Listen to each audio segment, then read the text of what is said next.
Welcome, dear listener. Tonight we'll explore what daily life was really like inside the Soviet Union during the Cold War. This isn't about battles or leaders, but about ordinary people, waking up in small apartments, standing in long queues, working in factories, and finding comfort in family traditions. Before we begin, please remember to subscribe to The Boring Historian for more calm history stories.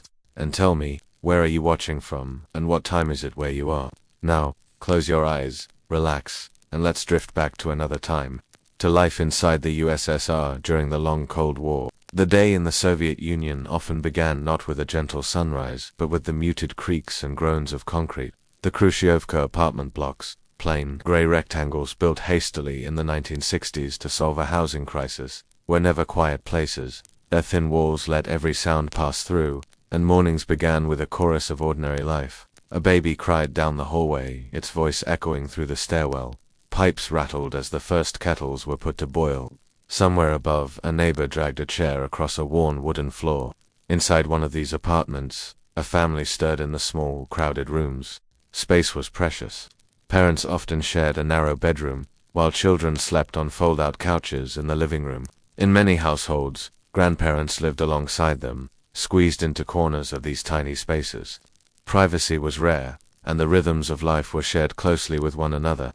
Even the smell of the morning could not be kept private. As kitchens came to life, the sharp scent of boiled potatoes or cabbage soup reheated from the night before drifted through the air, mixing with the faint odor of dust and damp concrete. The Khrushchyovka was designed to be efficient, not comfortable. The ceilings were low, the wallpaper plain and often peeling, and the windows let in little warmth against the long winters. Still, these apartments were a step up from the overcrowded communal flats of earlier decades, where several families might share the same kitchen and bathroom.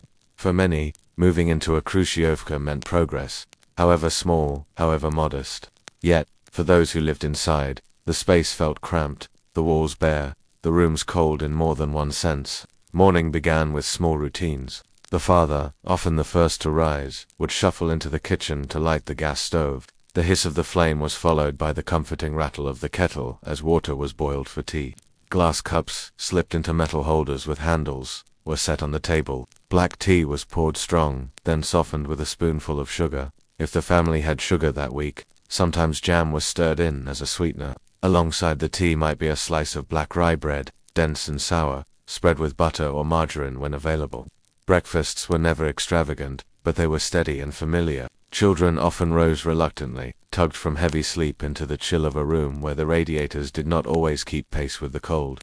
They dressed in simple school uniforms, dark pinafores or suits with red scarves, tied neatly under the chin for those in the young pioneers. A mother's voice guided them toward breakfast, while she herself prepared for a day of balancing work and household duties.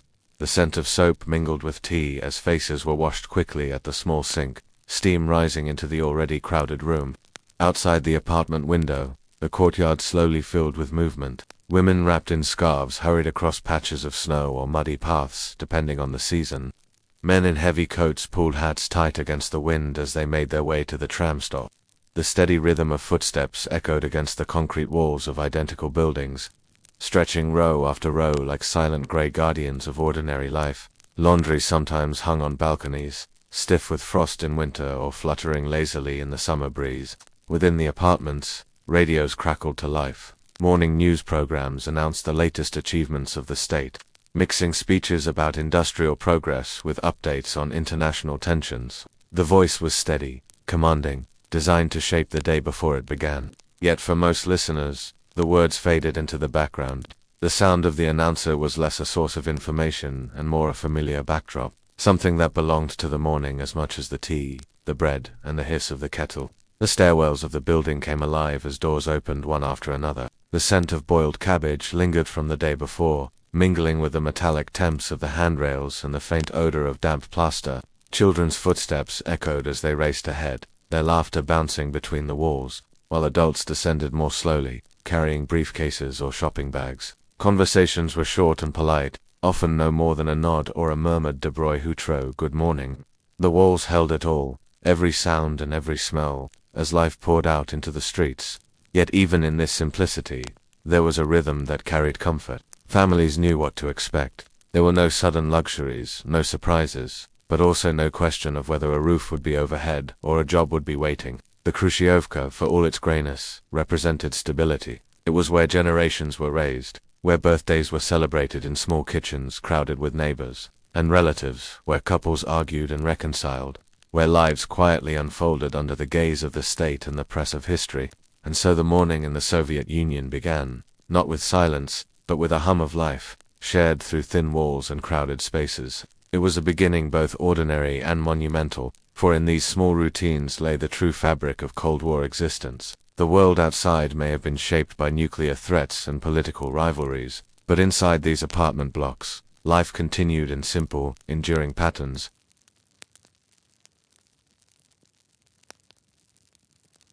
Breakfast in the Soviet Union was rarely an indulgence. It was, instead, an exercise in making the most of what one had. The shortages of the Cold War years touched nearly every household, and the morning table reflected this reality with quiet regularity. Families sat down together, not to feast, but to take part in a ritual of endurance, a simple meal designed to fill the stomach rather than delight the senses. The centerpiece of most breakfasts was black rye bread, dense, heavy, and sour. It was sliced thick to provide substance. Some mornings it was eaten plain, the rough texture softened only by a sip of hot tea. On better days, it might be spread with butter or margarine, though these were not always easy to find.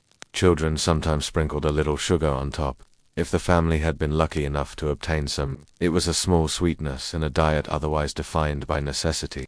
Beside the bread there was often kasha, porridge made from buckwheat, oats or millet, boiled slowly until it thickened. It filled the kitchen with the earthy scent of grain. Mothers stirred the pot carefully, making sure to stretch what they had, so that each family member received a portion. Kasha was not glamorous, but it was reliable, warm, filling, and familiar. It became the taste of countless mornings. For children, it was both comfort and monotony, a meal they grew up with, day after day, until it became inseparable from memory itself. Tea was the drink of choice, poured into tall glasses held in metal pod stakhaniki, ornate holders with handles, designed to protect hands from the heat. The tea was often weak, the leaves stretched across many cups, but it carried with it a sense of ritual. A spoonful of jam, when available, was stirred in for sweetness. Milk was rare, sugar was precious.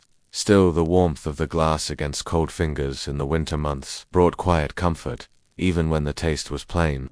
Every breakfast, in some way, was shaped by the long shadow of shortages. Families planned meals carefully, saving scraps for later in the day, reusing yesterday's soup, stretching flour, sugar, and oil as far as possible. The system of rationing and distribution meant that food was always uncertain. People stood in long queues outside bakeries or small shops, sometimes waiting hours for a loaf of bread or a carton of milk. The rumor of a new delivery could send entire neighborhoods rushing to the store, fearful of missing their chance.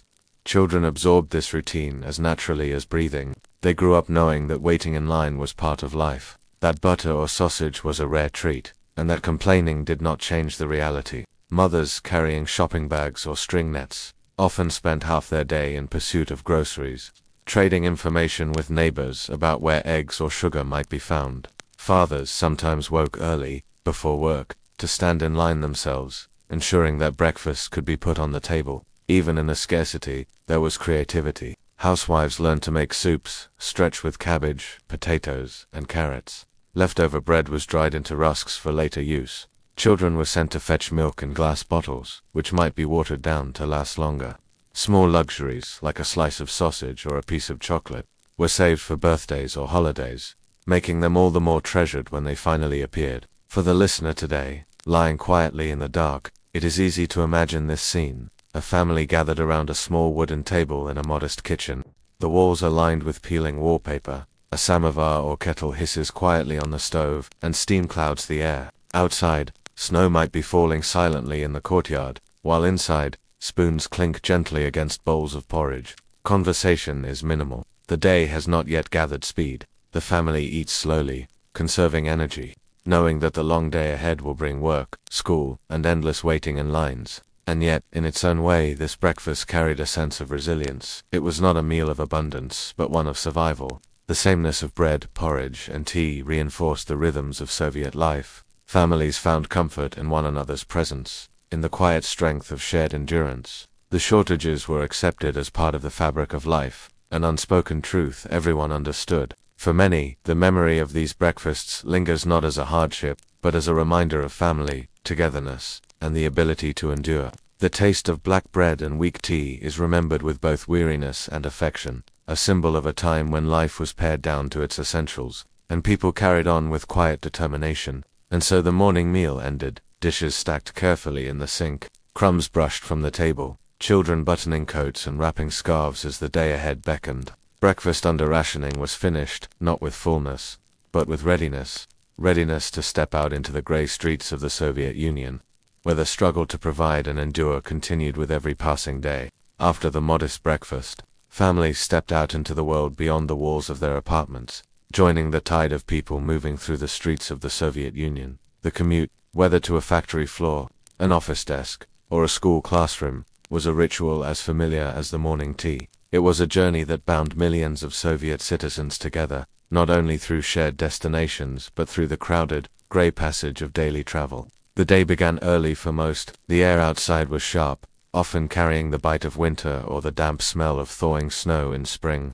Men and women wrapped themselves in heavy coats, hats pulled low, scarves wound tightly against the cold. Children clutched their school bags, sometimes carrying books tied with string, their shoes squeaking against icy pavements as they hurried to keep up with their parents. The courtyards between apartment blocks filled with the sound of doors slamming shut, footsteps crunching over frost, and the muffled conversations of neighbors greeting each other before parting ways. The streets were busy even at dawn. Long lines of people gathered at bus stops and tram stations, their breath rising in clouds of white against the morning air. The trams themselves rattled along the tracks, their metal wheels squealing as they turned corners, while buses groaned and shuddered, straining against the weight of passengers packed tightly inside. For those who managed to find a spot inside, the journey was a test of patience. Bodies pressed shoulder to shoulder, wool coats brushing against one another, the air thick with the mingled smell of damp clothing, tobacco smoke clinging to fabric, and the faint trace of soap from hurried morning washes. Windows fogged quickly, turning the view outside into blurred streaks of gray and white. Passengers swayed together as the tram lurched forward, holding onto metal poles, polished smooth by countless hands. Schoolchildren were swept up in this crowd, standing on tiptoe to keep their balance, their small red pioneer scarves tucked carefully under their coats. They listened quietly to the steady hum of adult conversation, whispers about shortages, rumors of deliveries at the local store, small complaints about work. The rhythm of the tram bell and the grinding of wheels against rails became the soundtrack of their mornings, a sound so constant that it faded into the background of memory. For workers heading to factories, the commute was not simply a passage, but a transition into another rhythm of life. Factories were often located on the outskirts of towns, requiring long journeys across frozen fields or dusty industrial landscapes. Smoke rose in heavy plumes from chimneys in the distance, marking the place where hours of labor awaited. For office workers, the path often led to gray concrete government buildings, their facades plain and imposing, where desks and papers replaced machines. But where monotony was no less present, public transport was rarely comfortable. Seats were limited, and most stood pressed against one another for the duration of the ride. Conversations were hushed, careful. The presence of strangers meant words had to be chosen with caution, for one never knew who might be listening. Instead, silence was often the preferred language, broken only by the scrape of shoes, the hiss of brakes, and the occasional cough muffled into a gloved hand. Yet in this silence, there was also a sense of solidarity. Everyone endured the same commute. Everyone felt the same press of bodies, the same chill seeping in from poorly sealed windows, the same fatigue etched on every face. It was a quiet endurance, unspoken but shared. A reminder that life in the Soviet Union was as much about collective experience as it was about individual struggle. Outside the fogged windows, the city shifted slowly from the softness of dawn to the busyness of day. Street vendors, wrapped in coats, set up small stands selling sunflower seeds or newspapers. Soldiers in uniform marched briskly toward barracks, their boots striking the pavement in unison. Workers with tired eyes trudged toward construction sites, tools slung over their shoulders. The city was alive, though its palette remained muted. Gray buildings, gray skies, gray smoke rising into the air. Children eventually stepped off at their stops, their faces red from the cold, their hands gripping books tightly. They joined streams of other students filing into schoolyards, their breath puffing in clouds as they lined up before lessons began. Adults continued further, heading toward the places where they would spend their day in labor or paperwork, their minds already turning to the hours ahead. And when the tram doors closed behind them, when the bus rumbled on, the pattern repeated endlessly. Stop after stop, day after day, the Soviet commute unfolded like a great ritual of movement. It was not glamorous, it was not comfortable, but it was shared by millions, a reminder of the collective fabric of life that held the country together, even in its hardships. As the morning rush faded into the rhythm of the workday, the crowded trams grew quieter. The weary faces dispersed into factories, schools, and offices, leaving behind the echo of footsteps and the faint hum of engines retreating into the distance. The commute, for all its gray monotony, was more than just a journey. It was the passage that carried the people of the Soviet Union from the private world of cramped apartments into the vast machinery of a state that defined their everyday. For Soviet children, the morning commute ended at the heavy doors of the school, where the air was colder than it should have been and the smell of chalk, ink, and damp wall coats lingered in the hallways. These schools were built with utility in mind, tall rectangular buildings of pale brick or gray concrete, with long corridors lined by closed doors, each leading to a classroom nearly identical to the next. As the children filed in, their breath still visible in winter months, they carried satchels or books tied with string. Uniforms marked their place in the collective. Boys wore dark suits with white shirts buttoned neatly at the collar, while girls wore pinafores, their hair tied back with large ribbons that seemed far too bright against the plainness of the classroom walls. Around the neck of many students was the most recognizable mark of Soviet youth, the red scarf of the young pioneers, tied carefully beneath the chin, a symbol that they were the future builders of socialism. The day began not with chatter or play, but with order. Students stood beside their wooden desks, waiting silently as the teacher entered. Lessons opened with a formal greeting, sometimes even with a song or the recitation of slogans praising the state. The walls around them reinforced this message. Portraits of Lenin and, in earlier decades, Stalin gazed down from their frames. Slogans were painted in bold letters above the blackboard. Study, work, and you will become a worthy citizen of the Soviet Union. The classroom was disciplined, but not without warmth. Teachers often saw themselves as strict guardians of the state's future. Their words carried authority, but also a sense of duty. They were not merely teaching arithmetic or literature, they were shaping ideology, weaving patriotism into every subject. A math problem might be framed around counting tractors or calculating the output of a factory. A history lesson focused on the triumphs of the October Revolution, the bravery of Soviet soldiers in the Great Patriotic War, and the failings of capitalism abroad. Even geography was taught with a careful emphasis. Maps of the world were shaded so that the Soviet Union loomed large, vast, and powerful. For the children, this education was both routine and defining. They copied notes carefully into lined notebooks, ink staining their fingertips.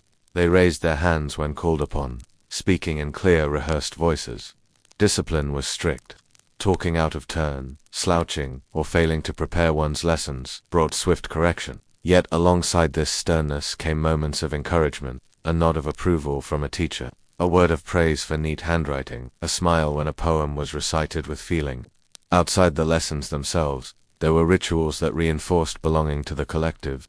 Pioneer meetings took place in classrooms or assembly halls, where children pledged loyalty to the ideals of Lenin. Songs were sung, banners carried, speeches given. For many, these gatherings were as much a part of school as reading and writing. They bound children together, giving them a shared language of duty, pride, and expectation. The school day was long, and the classrooms themselves often felt cold in the winter. The radiators failing to push back, the frost creeping in from drafty windows. Children rubbed their hands together for warmth, breath puffing into the air as they tried to focus on the blackboard. Chalk squeaked as teachers wrote equations, and the sound of pages turning was constant, broken only by the rhythmic call and response of questions and answers.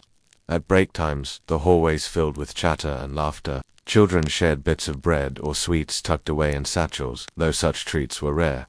Games were improvised in the courtyard outside when weather permitted, skipping rope, chasing one another across the hard ground, or playing simple ball games. Yet even in these moments of play, there was structure. Older children looked after younger ones, and pioneer leaders organized activities, ensuring that even free time carried a sense of purpose.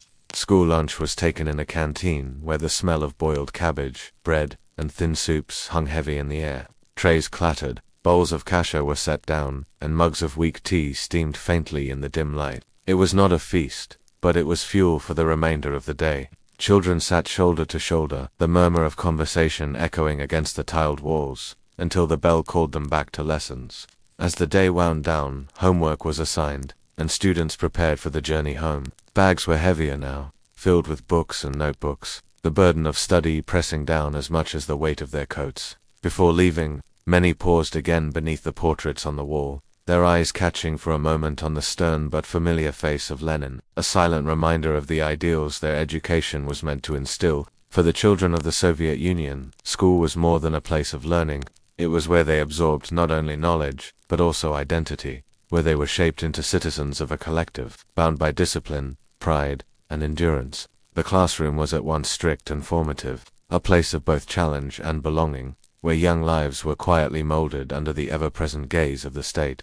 If the Soviet morning began in the cramped apartment, it almost always continued in the workplace, a space where millions of men and women spent the majority of their lives. Under socialism, employment was guaranteed. In theory, this meant security. No one would be left without a job. In practice, however, it meant that people were often assigned to positions that bore little connection to their talents or ambitions, and once placed, they rarely had the freedom to move elsewhere. Factories were the backbone of Soviet labor.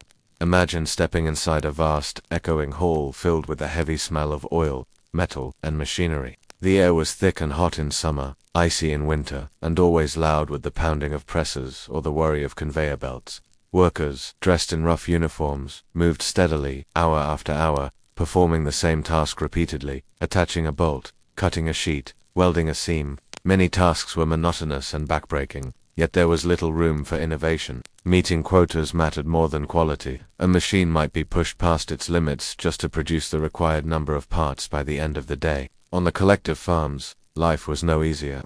Fields stretched across endless plains, but the machinery was often outdated, and shortages of parts meant tractors broke down frequently. Laborers bent their backs to the soil, planting and harvesting by hand when necessary. Women made up a large share of agricultural workers, enduring both the physical demands of farm life and the responsibility of keeping households running. For those assigned to offices, the environment was quieter but hardly more inspiring. Rooms filled with desks, typewriters, and piles of paperwork became their daily world. Bureaucracy thrived in the Soviet system. Endless forms, stamps, signatures, and approvals governed nearly every process. Clerks and managers sat beneath portraits of Lenin and later Brezhnev, performing duties that were often repetitive and slow. Still, the Soviet workplace was more than labor. It was also community. Much of one's social life revolved around the factory or office. Workers joined brigades, small groups within the larger workforce, that fostered a sense of shared identity. Birthdays might be celebrated with modest cakes and tea in the break room. After work, colleagues sometimes gathered at the factory club for a movie or cultural lecture. These small moments of human warmth softened the otherwise harsh monotony of daily labor. Yet behind the camaraderie, the pressure of ideology was ever present. Party representatives and trade union officials kept close watch. Meetings were filled with speeches extolling the virtues of socialism, condemning laziness, and urging workers to surpass production goals. To fall short of expectations risked not only reprimand but also shame before one's peers. Achievements, on the other hand, were celebrated with banners, medals, and newspaper articles praising heroes of socialist labor. Even so, many ordinary people developed strategies to endure the system. Some quietly slowed their pace, conserving energy in the face of unrealistic quotas, a practice known as working to the norm. Others engaged in small exchanges or barters on the side, fixing a tool in return for extra bread or slipping home with materials that might be useful. Life required constant improvisation, and the workplace was no exception. For most, the Soviet workplace was not a place of dreams, but of duty. It was where the hours of life ticked by to the rhythm of machinery, where effort and exhaustion blended with collective endurance. The days were long, the work demanding, and yet, through routine and solidarity, people carried on. As the shift came to an end, workers stepped back out into the grey streets, their faces tired, their hands rough, their spirits both weary and quietly resilient. Tomorrow would be the same. Another day of labor, another day of survival under the weight of the Soviet system. To live in the Soviet Union during the Cold War was to live surrounded by words, images, and voices that carried a single message: the strength and greatness of the state. Propaganda was not just something you saw once in a while on a poster or heard in the news. It was everywhere, woven into the fabric of daily life, so constant that it became part of the background, like the hum of a radiator or the smell of coal smoke on a winter morning. On the walls of every city, you would find enormous posters, their colors vivid even against the gray of Soviet concrete, bright reds and bold whites, heroic figures holding hammers, sickles, or books. The slogans were short and powerful: glory to labor, forward to communism, the party is our strength. Words that were meant to stir the heart, though after seeing them day after day, most people barely noticed. Still, they worked silently, creating a rhythm to public life. When you walked to school or to work, you passed by these messages whether you wanted to or not. Newspapers were another constant voice. Pravda, the main state paper, was more than just news. It was the official truth.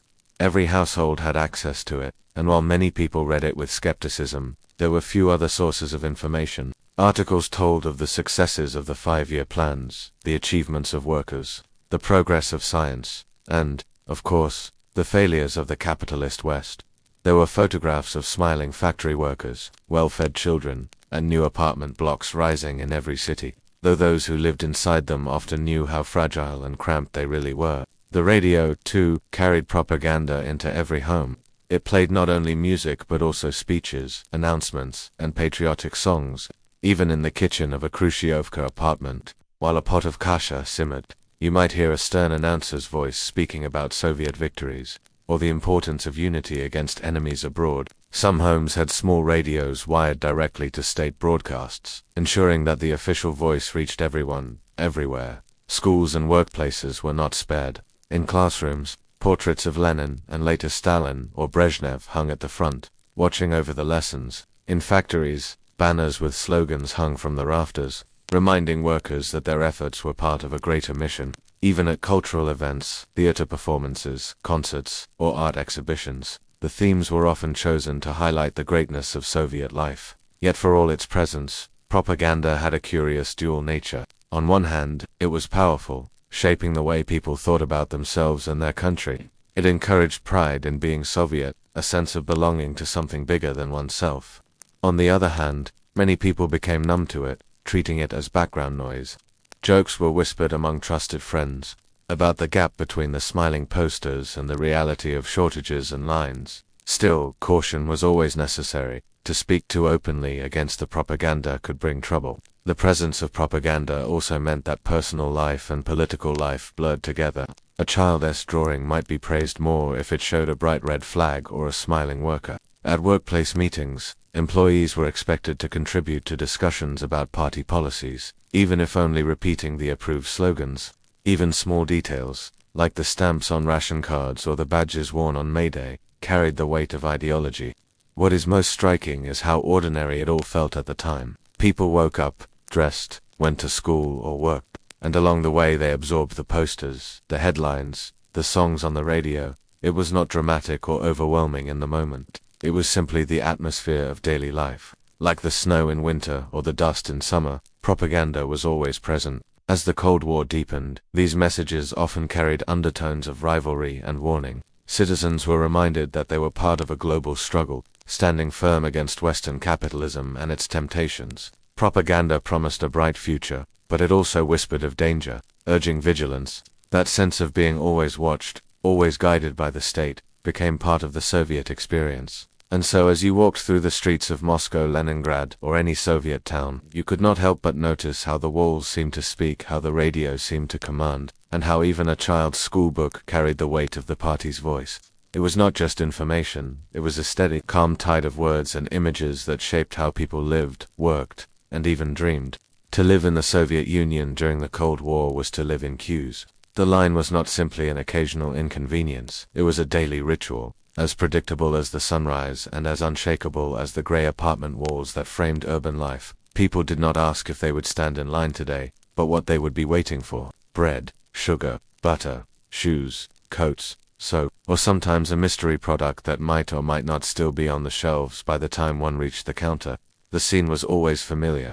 Outside a shop, a snake of people curved along the pavement, coats pulled tightly against the wind in winter, or hats shading their eyes in the summer heat. Conversations murmured through the crowd, voices low but steady.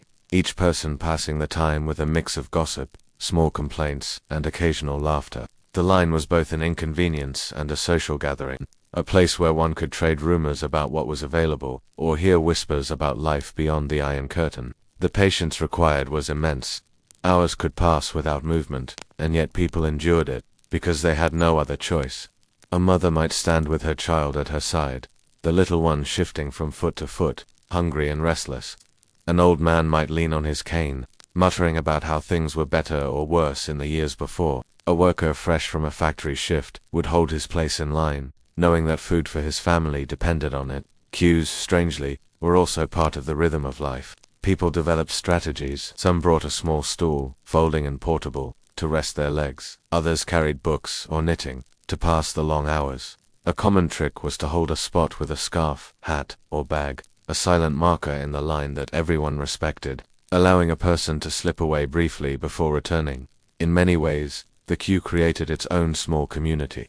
Strangers struck up conversations, sharing stories, frustrations, and jokes. There was a kind of solidarity. Everyone in line faced the same shortages, the same uncertainty, the same weary patience. And within those long waits, people bonded over their shared endurance. A mother might discover that the woman beside her worked at the same factory. Two men might debate football scores or the latest speech from Moscow. Children often made friends quickly, running in small circles around their parents' feet, finding play in a place of waiting. Yet, there was always tension beneath it. No one knew if the goods would last. More than once, the line dissolved into disappointment when the supply ran out before the last people reached the counter. The sighs, the shrugs, the muttered curses, all of it was part of the experience. On lucky days, the triumph of obtaining a loaf of bread, a few kilos of sugar, or a pair of boots felt immense, as though one had won a small victory against a system that seemed designed to test patience at every turn. For children, queues were a memory that shaped their idea of normal life. To them, waiting with their parents, watching the line shuffle forward inch by inch, was as natural as going to school. For the elderly, queues reminded them of earlier shortages during the war, or in the years of famine. And for young adults, queues were part of the challenge of building a household. Weddings, births, or holidays often meant days spent searching for supplies, carrying home whatever the shelves had offered. Standing in line became so routine that people joked about it. If you see a queue, one popular saying went, "Join it first, and ask what it is for later," because sometimes, the simple fact that people were waiting meant that something valuable was available, something worth the time, even if you didn't yet know what the queue was. Never just about goods, it was about control, about the way the state distributed life's necessities, and about how ordinary people adapted, endured, and even built small communities within the monotony of scarcity. The line was both a burden and a bond, a space of frustration, but also one of resilience. So when you picture daily life inside the Soviet Union during the Cold War, don't just think of the apartment block, or the tram, or the factory. Think of the endless line outside the bakery, the murmuring voices, the cold breath of winter rising from dozens of waiting mouths, and the slow shuffle forward, a rhythm of patience that defined an entire society. In the Soviet Union, women carried a weight that was both celebrated and crushing. From the earliest days of the Bolshevik Revolution, the state promised equality, declaring that women should work alongside men, have access to education, and participate in building socialism. On paper, this sounded like liberation, but in the daily reality of Cold War life, it often meant that women were expected to do everything at once. A Soviet morning for a woman might begin hours before the factory sirens or office clocks dictated the start of work. In a cramped Khrushchyovka apartment, she would rise before the rest of the family, pulling on a simple house dress or an old robe. The kitchen, tiny and barely large enough for a table and stove, became her battlefield. She would boil water for tea, spread butter if she had any on thick slices of black bread, and ladle out bowls of kasha for her children. The sounds of spoons clinking against enamel bowls mingled with the distant hum of pipes and the shuffle of neighbors in the hallway. After breakfast, she dressed quickly, often in plain but sturdy clothing. In cities, many women went to work in factories, typing pools, or as teachers, doctors, and engineers. The Soviet Union prided itself on having some of the highest rates of women in the workforce anywhere in the world. Posters showed smiling women in headscarves operating machinery, wielding hammers, or balancing lab equipment, equal comrades in building communism. In reality, these jobs were often grueling. Women stood shoulder to shoulder with men on the assembly line, worked long shifts in hospitals with little equipment, or spent hours bent over endless paperwork in government offices. And yet, when the shift ended, their work was far from over. Unlike in some Western countries where women began to fight for liberation from household expectations, in the USSR, domestic labor remained squarely on women's shoulders. After a full day of labor, many returned to crowded buses or trams, carrying a string bag, a yavoska, ready to seize whatever food might be available in the shops. Standing in queues became part of her second job. If the store had meat that day, she might spend an hour waiting. If sugar appeared, the line could stretch outside into the cold. These errands were not optional, they were survival. Back home she prepared meals in kitchens without modern conveniences. Cooking was done on gas stoves, often with little variety. A stew of potatoes and cabbage, perhaps with a scrap of meat if she was lucky, would fill the apartment with a familiar, earthy smell. Meanwhile, laundry needed to be done by hand or in semi-functional machines, and children's homework had to be supervised. Motherhood itself was deeply shaped by Soviet ideals. From the moment a child was born, the state became a kind of second parent. Children were enrolled in kindergartens, youth organizations like the Young Pioneers, and schools that instilled loyalty to the party. Women were celebrated on posters for producing future workers and soldiers. Yet in private, many struggled under the dual burden of raising children while working full-time. Grandmothers often played a vital role, stepping in to help, especially in multi-generational households packed into tiny apartments. Despite the heavy load, there was also resilience. Women formed tight networks of friendship with neighbors, co-workers, and relatives. They shared recipes, swapped clothing, and helped one another queue for goods. In the evenings, when the children were finally asleep, a woman might allow herself a few minutes of quiet. She might sip weak tea, darn socks under the dim light of a lamp, or read a borrowed book. Small pleasures, a bar of chocolate saved for months, a song on the radio, or a walk with a friend, brought a sense of humanity to days that were otherwise dominated by duty. The Soviet state praised women as heroines of labor and even erected statues and monuments to their strength. Yet many women themselves would have described their lives as a balancing act, constantly stretched between expectation and exhaustion. They were workers, mothers, wives, daughters, and citizens all at once, rarely given space to simply be themselves. As the Cold War dragged on, the image of the Soviet woman became a symbol, strong, capable, tireless. But behind the posters and speeches, the reality was much more ordinary. Endless work, endless responsibility, and quiet perseverance. The story of Soviet women is not one of grand gestures or victories, but of resilience in the face of unrelenting demands, and it is in that resilience that the true history of daily life can be felt. After long days of labor in factories, schools, or offices, Soviet citizens sought relief in the few but treasured forms of leisure available to them. Entertainment was modest compared to the dazzling consumer options of the West, yet it carried a certain shared intimacy. The cinema was perhaps the most popular escape. Soviet theaters were usually plain, functional halls, often filled to capacity with families, workers, and children eager to watch both patriotic Soviet films and carefully selected foreign imports. A black and white newsreel would often precede the feature, reinforcing the ideals of the state. But once the main film began, the audience could sink into stories of adventure, romance, or heroic struggle. Beyond the screen, sports offered another outlet.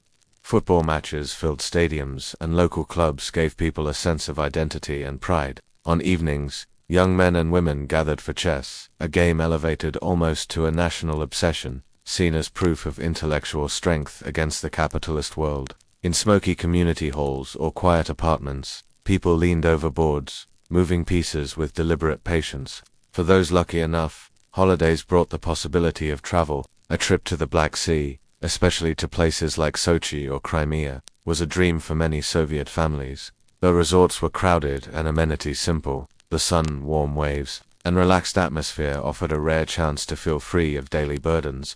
Music, too, softened the edges of life. Radios played folk songs, marches, and the occasional Western melody that slipped through the Iron Curtain, filling kitchens and courtyards with rhythm and longing. Leisure was never without limits. It was guided, monitored, and shaped by the state. Yet within those narrow confines, people carved out small pockets of joy, laughter, and rest. These moments, though fleeting, were vital. They were the pauses in an otherwise relentless system. The spaces where Soviet citizens found a measure of humanity, connection, and sometimes even happiness. Despite the gray weight of their everyday lives, food in the Soviet Union was not just nourishment but a constant reminder of the state's tight grip on daily life. Meals revolved around what was available rather than what was desired, and availability depended on the ever-shifting tides of the planned economy. In cities, many people relied on stolovias, simple state-run cafeterias where workers could line up with trays for ladles of beet soup, slices of rye bread, and perhaps a dollop of sour cream if supplies allowed. These places were plain and uniform, their menus limited, but they provided a quick, cheap meal that tasted of the collective rather than the individual. Restaurants existed too, though they were often reserved for special occasions. Their menus dominated by the same repetitive dishes: cutlets, boiled potatoes, pickled vegetables, prepared in bulk. Service was brusque, and luxury was rare, but sitting at a table with friends or family, sharing laughter over weak beer or vodka, gave the experience warmth beyond the food itself. At home, kitchens were the true heart of Soviet life, though what filled them varied with the season and with access to ration coupons or black market goods. Fresh produce was notoriously hard to come by, especially in winter, when potatoes, cabbage, and carrots made up the backbone of most diets. Housewives learned to stretch ingredients, turning scraps of meat into soups, and using every part of a chicken to make broth. Preserving was a tradition and a necessity. Jars of pickled cucumbers, preserved mushrooms, and homemade jams lined cupboards, their contents carefully saved for leaner months. Yet scarcity fostered creativity. A humble dish of kasha could be comforting, while pelmeni dumplings, often prepared in large batches by entire families, gathered around a table, became a ritual of togetherness. The queues for basic items like sugar or butter could stretch for hours, and finding something as exotic as a banana or orange was a rare delight, often remembered vividly decades later. The taste of such fruit was a reminder of a wider world that remained just out of reach. Still, within these limits, Soviet food culture developed its own rhythm, practical, resourceful, and deeply communal. The act of eating was never just about the food, but about enduring shortages together, finding small comforts, and making do in a society where meals reflected both resilience and restraint. In the Soviet Union, clothing was never just about personal taste. It was about availability, practicality, and fitting into a system that valued uniformity over individuality. Unlike in the West, where fashion trends were shaped by glossy magazines and booming consumer culture, the Soviet citizen's wardrobe was dictated by what state factories produced, and what could be found in the sparse, often understocked shops. A typical closet in a Soviet household might contain only a few sets of clothes, work attire, a couple of outfits for home, and perhaps one cherished best outfit saved for special occasions such as weddings, New Year celebrations, or official ceremonies. Everyday clothing leaned heavily toward the dull and practical. Men wore simple shirts, sturdy trousers, and the ubiquitous gray or brown suits that seemed to flatten individuality into sameness. Women's dresses, when available, were often plain in cut and color, with muted fabrics and boxy shapes that reflected the utilitarian ideals of the state. Shoes were heavy and designed to last, but rarely comfortable or fashionable. Leather was precious and often poor in quality, meaning many shoes cracked or wore down quickly, forcing people to patch them repeatedly. Yet, beneath this surface of monotony, people still longed for self-expression. Fashion was a quiet rebellion, a way to feel a little different within a world that demanded conformity. Women often found ways to personalize plain outfits with small touches: a colorful scarf, a homemade brooch, or a carefully sewn trim added to the hem of a dress. Mothers and grandmothers would take to sewing machines late at night, transforming scraps of fabric into skirts, blouses, or children's clothes. These handmade garments carried not only individuality but also love, stitched carefully into each seam. Patterns from Western magazines sometimes filtered into the USSR through relatives abroad, or through smuggled issues of Vogue or Burda, and Soviet women adapted them with whatever fabric they could obtain. The result was a parallel fashion culture, quiet, improvised, and resourceful. Hair, too, became a space for expression.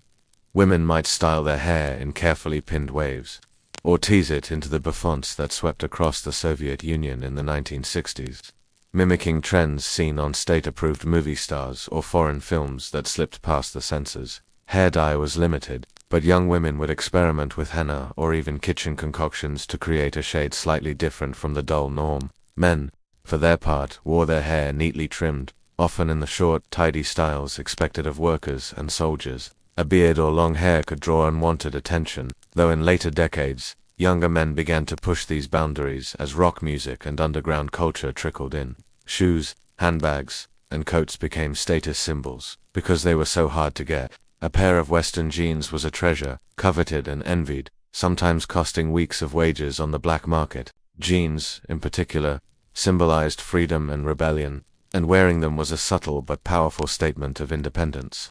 Imported perfumes, nylon stockings, or even a plastic shopping bag with a Western logo could become cherished possessions, proudly displayed even if they were rarely used. It was common for families to pass down good clothing items from one generation to another, with coats, boots, and dresses being repaired and reworn until the fabric itself gave out. The official Soviet line on fashion emphasized modesty, uniformity, and practicality. Schoolchildren wore uniforms, dark dresses with white collars for girls, simple jackets and trousers for boys, and this sense of conformity carried into adult life. Workers in factories donned overalls, soldiers wore their standard uniforms, and office workers often looked nearly identical in their muted suits and skirts. The state wanted fashion to reflect collective values rather than personal taste. However, Soviet citizens were not immune to the human desire for beauty, for ornament, and for individuality. Even within the harsh limits of availability, they found ways to create their own style. Clothes were altered, swapped, or bartered among friends. In larger cities, underground tailors did brisk business, crafting custom outfits from smuggled fabrics or repurposed materials. In villages, women knitted sweaters and scarves, their patterns often more colorful and intricate than anything available in state shops. Public appearance mattered, too. A Soviet citizen, no matter how modest their wardrobe, was expected to look clean, presentable, and proper in public. A wrinkled shirt or scuffed shoes could draw judgmental glances, and in some cases, even disapproval from authorities who associated sloppiness with poor discipline. Weddings, holidays, and public parades were moments when people brought out their very best clothes, even if they had been worn dozens of times before. A wedding dress might be borrowed or rented, worn by many brides over the years, yet each woman wore it with pride as if it were her own. Clothing, in this way, told the quiet story of Soviet life. It reflected the shortages, the sameness, and the struggles, but also the ingenuity, the yearning for expression, and the small victories of style found in unexpected places. A brightly patterned scarf against a backdrop of grey coats, a pair of treasured jeans worn until they frayed at the seams, a handmade dress cut to mimic a Western design. These small details allowed Soviet citizens to feel human, personal, and unique in a society that so often sought to make them all the same. Fashion, even in its simplest forms, became an act of quiet resistance, a way of saying, I am still myself, even here. To live in the Soviet Union during the Cold War was to live with a quiet shadow always close by. That shadow had a name everyone knew, though people rarely dared to say it aloud. The KGB, the Committee for State Security. It was more than just a police force. It was a presence, a whisper, a watchful eye that reached into workplaces, schools, apartment blocks, even private conversations at the dinner table. Imagine sitting in your small Khrushchyovka apartment late in the evening. The thin walls let through every noise, the neighbor's radio, a crying baby, the clatter of pots in another kitchen. You lower your voice when you talk with your family, not because you fear the people next door, but because you never know who might be listening. Perhaps your neighbor is loyal, but perhaps they are desperate to gain favor, or simply to protect themselves, and would not hesitate to report you for a careless word. Even a simple joke at the government's expense could lead to a quiet knock on the door one night, and then, silence. The fear of the KGB was not always about dramatic arrests or interrogations, though those did happen. More often, it was about the slow drip of anxiety that shaped how people behaved. Workers avoided criticizing their managers. Teachers stuck closely to approved textbooks. Writers and artists hid drafts in drawers, uncertain if their words would be too bold for the censor. Children were taught at school that the KGB defended the Soviet people, but at home, parents sometimes gave stern warnings. Never repeat what you hear in this house outside these walls. Surveillance could take many forms. Letters sent abroad might arrive already opened. Telephones sometimes clicked strangely, leading people to wonder if someone else was listening. At times, an unfamiliar face in the workplace, a new colleague, perhaps, who asked too many questions, could spark suspicion. The truth was that informants were everywhere, though few admitted it openly. Some cooperated willingly, others under pressure. A society of watchfulness grew, where trust was fragile. Yet daily life continued. People learned to navigate the fear in small ways. Conversations shifted towards safe topics: family, food shortages, sports, or the weather. Humor survived, but it often took the form of coded jokes, sharp in meaning but vague enough to avoid serious risk. Most people carried on quietly, blending into the background, doing what was expected of them. And still, the image of the KGB loomed large. Posters showed smiling officers as guardians of peace, yet everyone understood the hidden side. It was a reminder that the state saw everything and forgot nothing. In such a world, freedom of thought existed, but it was something carried silently inside, like a secret diary written only in the mind. For many, this quiet surveillance became simply part of the rhythm of life, an invisible wall that shaped how people spoke, worked, and dreamed. The fear of the KGB was rarely loud, rarely visible, but it was steady, constant, and inescapable. Like the chill of a long Soviet winter, it lingered in the air, influencing every breath, every choice, every word left unspoken. To live in the Soviet Union was to live in a world where the state proclaimed, firmly and often, that God did not exist. Atheism was not just a personal philosophy, it was the official position of the government, taught in schools, repeated in textbooks, and reinforced through public ceremonies. Yet, beneath this layer of certainty, millions of people quietly held on to their faith. They did so not in great cathedrals filled with light and music, but in hushed gatherings, small rituals at home, or brief moments of silent prayer before sleep. The Soviet state closed many churches, monasteries, and synagogues in the years following the revolution.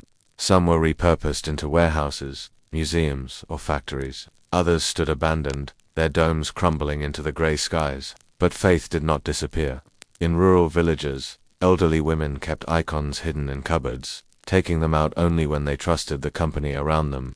Families whispered the words of familiar prayers at dinner, careful that children would not repeat them at school where teachers might report superstitious behavior. Baptisms, weddings, and funerals, milestones of human life, often carried both an official and an unofficial layer. There were state ceremonies designed to replace religious traditions, with certificates, speeches, and official photographs. Yet, quietly, some families would slip into the remaining active churches or invite a priest to their home under the cover of night. The church bells that still rang did so softly, almost timidly, a reminder of something older than the Soviet state itself. For many, faith became an intensely private experience. It was not something to be spoken of loudly, but something to be carried in the heart. A grandmother might cross herself discreetly before bed, while her grandchildren, curious but cautious, asked why. Some young people, even after years of atheist lessons at school, felt drawn back to faith through family memory or through the quiet endurance of their communities. The Jewish population, too often practiced in secrecy. Holidays like Passover or Yom Kippur were marked quietly at home, with traditions carried on through whispered storytelling rather than open ritual. In Central Asia and the Caucasus, Islam remained deeply rooted, though mosque attendance was watched carefully. For many Muslims, faith was tied not only to religion but to cultural identity, a connection that endured despite official disapproval. The irony was that even in a state built upon scientific materialism, belief found a way to survive. The Soviet Union could close churches, silence priests, and remove religion from the classroom, but it could not entirely erase the longing for meaning, for ritual, and for the comfort of something beyond the self. Faith was carried quietly, in the flicker of a candle lit in a hidden corner, in the gentle murmur of a prayer at a graveside, in the silent respect for holy days known only within the family. To live as a believer in the Soviet Union was to accept risk, of being labeled backward, of facing discrimination at work or school, of being watched by local authorities. Yet for many, the persistence of belief brought strength, a quiet resistance that endured in the private spaces of daily life. In a society that demanded conformity, faith provided something deeply personal and ungovernable, a small space of freedom held within the heart. In the gray uniformity of Soviet daily life, where work schedules were rigid and consumer goods often scarce, one of the greatest sources of comfort and warmth was family. Despite the state's strong presence in nearly every aspect of life, the private bonds between relatives provided a kind of sanctuary. Gatherings at home, shared meals, and summer trips to the countryside became treasured rituals that offered relief from the monotony of the planned economy and the constant surveillance of public life. For many families, the highlight of the year was the trip to the dacha, a small country house, often no more than a simple wooden structure, surrounded by garden plots and a patch of forest. These dachas, usually granted to workers through their factories or built by hand with scavenged materials, were rarely luxurious. There might be no running water, no electricity, and only an outdoor toilet, but the dacha represented freedom. The air was fresher than in the crowded cities, and the pace of life slowed. Families would spend long afternoons tending to small gardens, planting potatoes, cucumbers, or tomatoes, not only for pleasure but also for practical survival, since fresh produce could be difficult to buy in stores. Children roamed barefoot through fields and forests, gathering berries and mushrooms under the watchful eyes of grandparents. Meals were cooked outdoors, often over simple stoves or open fires, the smell of grilled vegetables and fresh bread filling the summer air. Evenings might end with everyone gathered around a samovar, the traditional Russian tea urn, as water bubbled and steam hissed gently from its spout. Glasses of tea, often sweetened with spoonfuls of jam rather than sugar, were passed around, and conversations drifted late into the night, about work, neighbors, politics whispered cautiously, or simply family memories retold again and again. Back in the city, family traditions were just as important. Despite shortages, mealtimes were moments of abundance. A simple spread, black bread, slices of sausage, pickled vegetables, and steaming bowls of soup, became special when shared across a crowded table. Guests were always welcomed with tea, poured into glass cups held in metal holders, and plates of whatever could be offered. Even when food was scarce, hospitality remained an essential part of life. Holidays brought people together, though not always in the ways the state intended. Official Soviet celebrations, May Day parades, the anniversary of the revolution, or Victory Day, were public and collective, with flags, banners, and carefully choreographed displays. Yet at home, families layered their own meanings onto these occasions. Victory Day, for instance, was not just a patriotic holiday.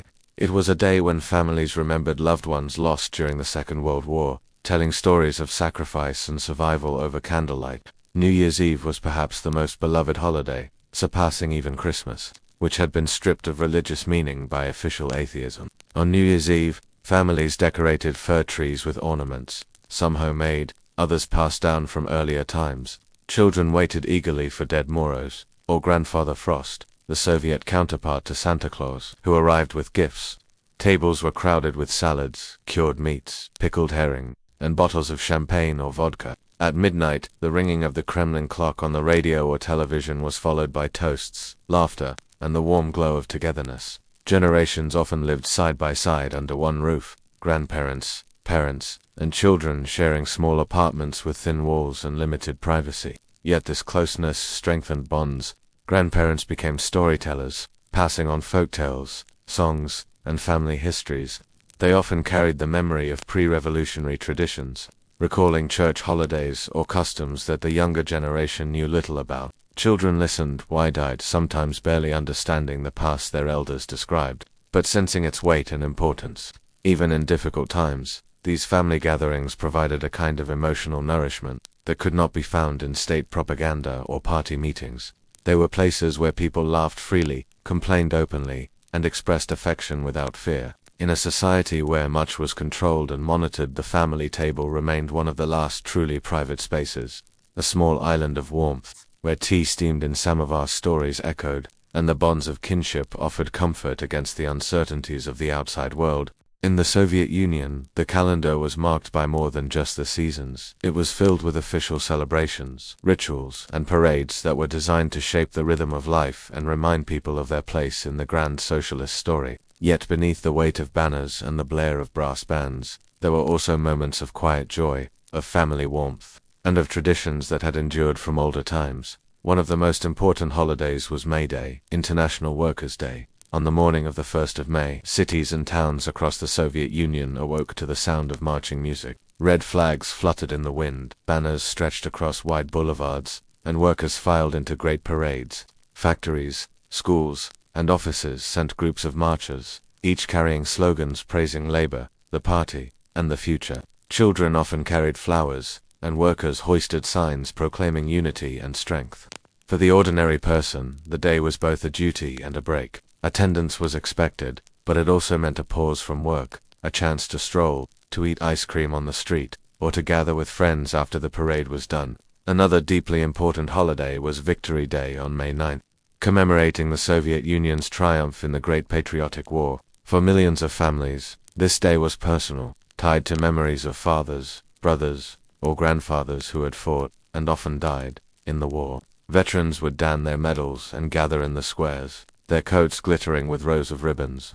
People brought flowers to the graves of fallen soldiers or to war memorials. Fireworks lit the evening sky, echoing like distant artillery but now in celebration.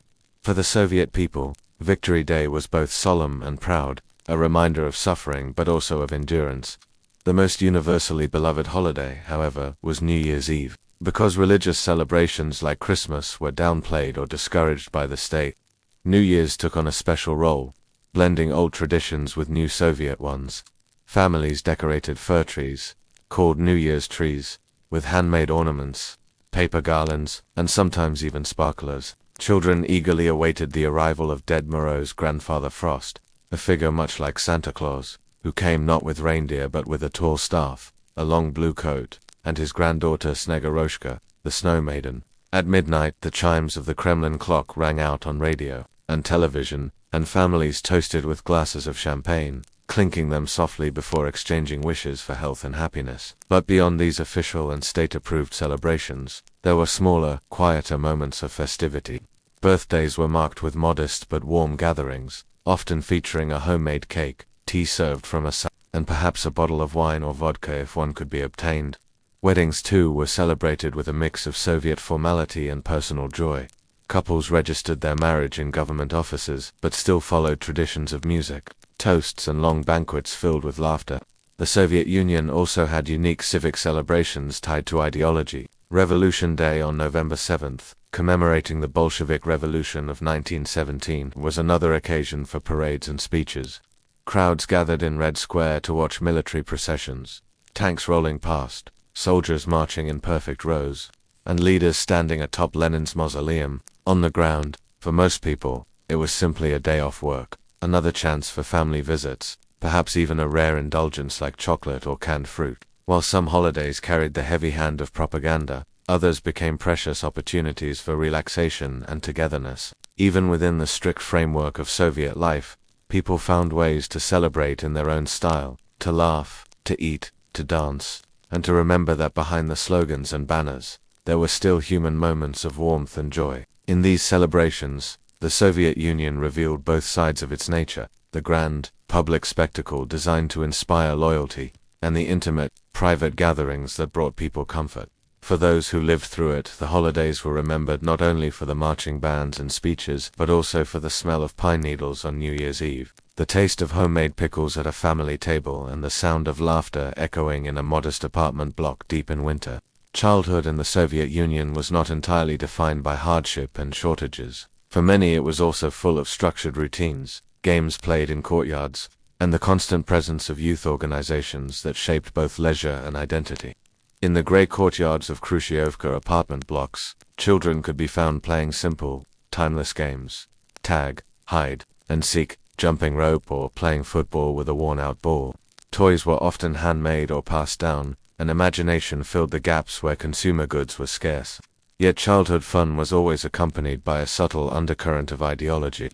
As the state sought to mold its younger citizens into loyal Soviets, the first step into this structured world was the young pioneers, the Soviet equivalent of scouting. With their iconic red neckerchiefs, children as young as 9 took an oath to serve the motherland, respect elders, and live by the values of communism. Pioneer activities blended fun with politics. Summer camps in the forest where children sang patriotic songs around a fire, learned to march, and performed collective labor like cleaning parks or planting trees. Even the games often had symbolic undertones, designed to teach teamwork, discipline, and loyalty to the state. As children grew older, many joined the Komsomol, the Union Leninist Young Communist League, which acted as a stepping stone to adult Soviet life. Membership was not just a matter of pride but also of practicality, as it often opened doors to better jobs, housing, or higher education opportunities. In the Komsomol, teenagers and young adults learned to organize rallies, participate in construction brigades, and embrace leadership roles within the framework of Soviet ideals. It was part social club, part political training ground, ensuring that the youth remained aligned with the broader goals of the party.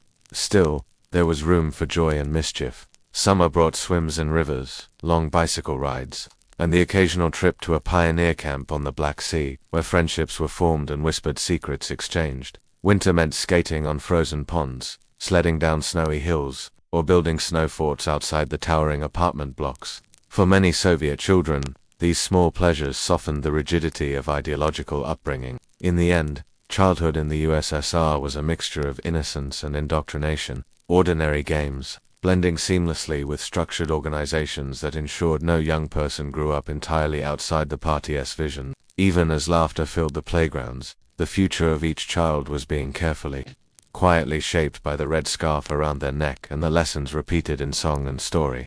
Officially, Soviet culture was meant to be clear, uplifting, and loyal to the ideals of socialism. Art, literature, music, and cinema were expected to reflect optimism, the heroism of workers, and the glory of the party. Anything that questioned or strayed from these boundaries was considered dangerous, decadent, or subversive. Yet, behind closed doors, in cramped apartments and whispered conversations, another world of culture quietly survived, one that defied censorship, celebrated individuality, and carried traces of forbidden voices from both inside and outside the Soviet Union.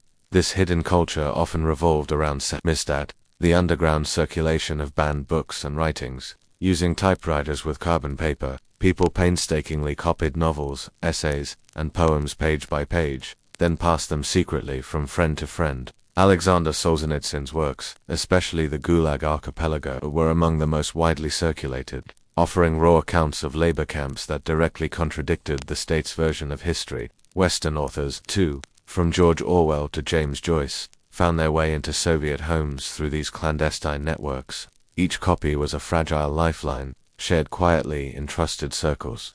Often read late at night when the risk of being overheard was less. Music carried its own underground story. While official radio broadcast approved Soviet compositions and carefully screened Western songs, young people found ways to listen to the forbidden. The most famous example was magnetistit, the illegal recording and sharing of music on tape reels. Rock, jazz, and later even disco styles labeled as bourgeois or corrupting were secretly recorded and traded, before cassette players became more common. Some even etched records onto discarded X-ray films, creating the so-called music on the bones. Holding such a fragile record was itself an act of rebellion, its ghostly image of a ribcage spinning under the needle as Elvis Presley or the Beatles played softly in the background.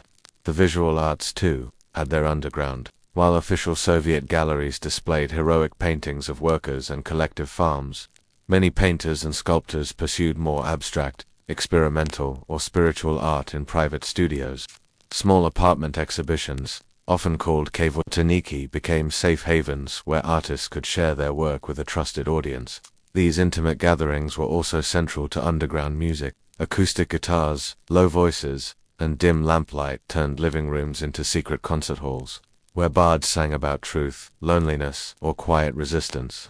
Even cinema had its hidden layers. While Soviet studios produced films in line with socialist realism, smuggled reels of foreign films, French New Wave, Italian neorealism, or American dramas, sometimes circulated in intellectual circles. To watch such a film was not just entertainment but also an opening to another world, one glimpsed through flickering images and the risk of discovery.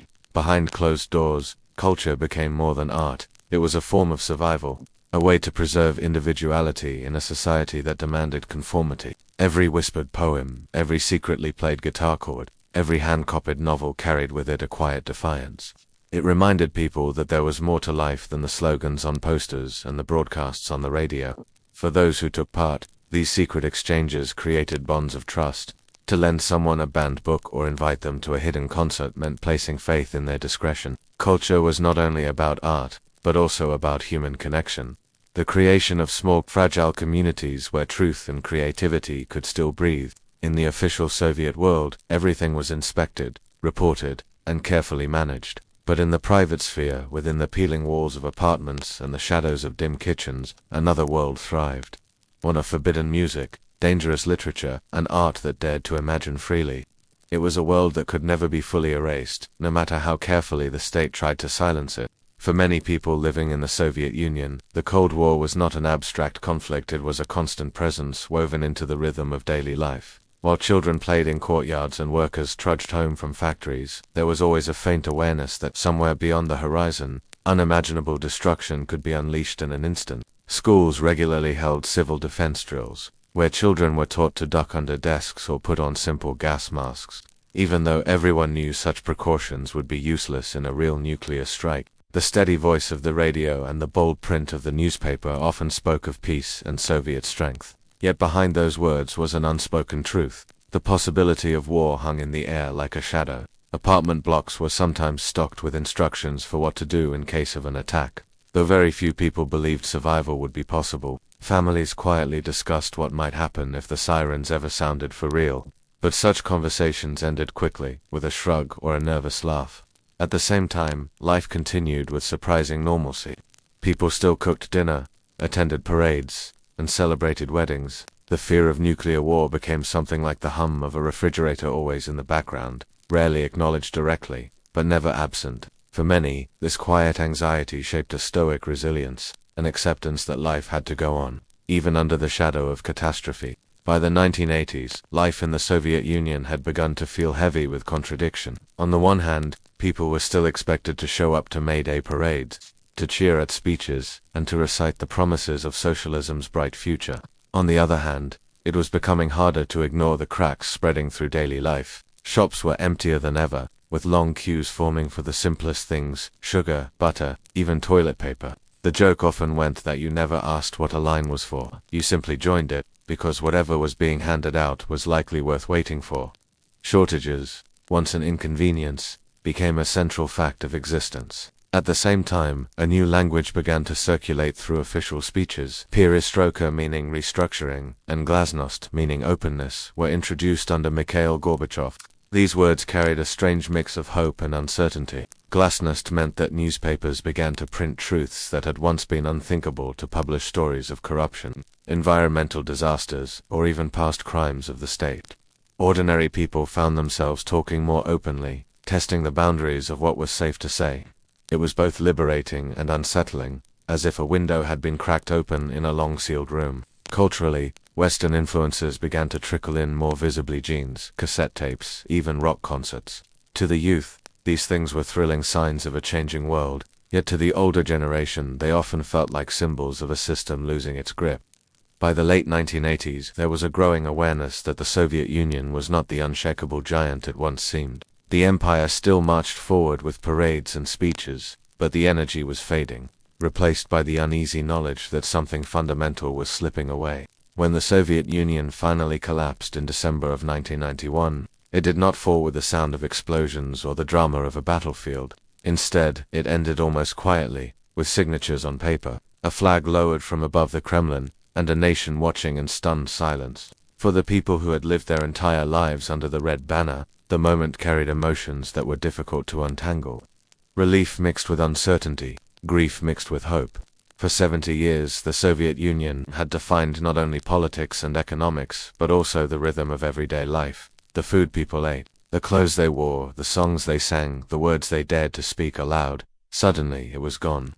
Looking back, what stands out most is not only the failures of the system, but also the resilience of those who lived through it.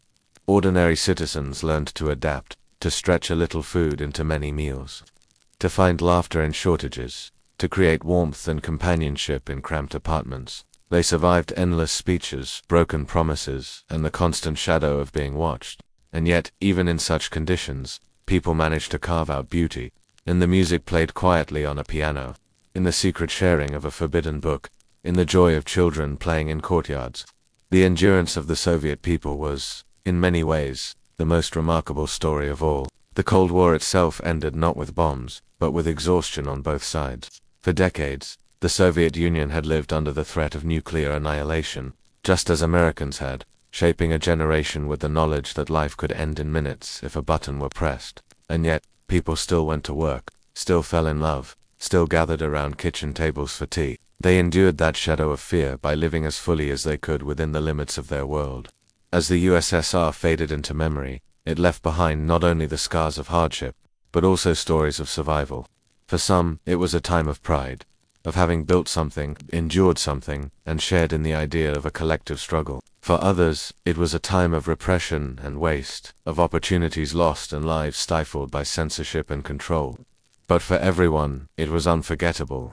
The Soviet Union was not simply a government or a state, it was a world that shaped millions of lives, day after day, for most of the 20th century. And so when we reflect at the end of the Cold War, we remember not only the politics of leaders or the battles of ideology, but the quieter histories, the stories of people standing in lines, whispering over samovars, hiding music under floorboards, and walking to work through the snow. The USSR collapsed, but the memories remain, of endurance, of adaptation, and of finding ways to live in a system that was both heavy and fragile. It is those memories, carried forward, that continue to remind us that even in the most controlling of times, the human spirit finds ways to survive.